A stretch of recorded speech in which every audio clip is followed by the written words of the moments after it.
താരാജാലം കണ്ണിമ ചിമ്മും രാത്രി, വാനവവൃന്ദം പുഞ്ചിരി തൂകും രാത്രി.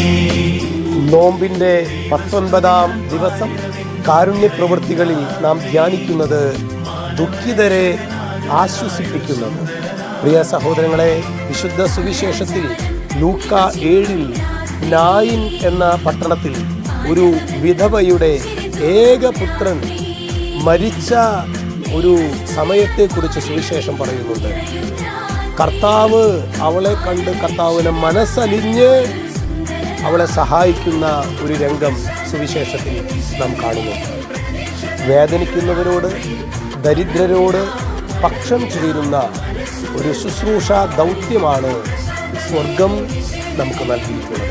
വേദനിക്കുന്നവൻ്റെ മുൻപിൽ അവനോടുള്ള എൻ്റെ മനോഭാവം എപ്രകാരമാണ് എന്ന് നമുക്ക് ആത്മശോധന ചെയ്യാം.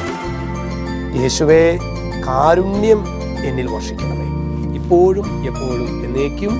ആമേൻ.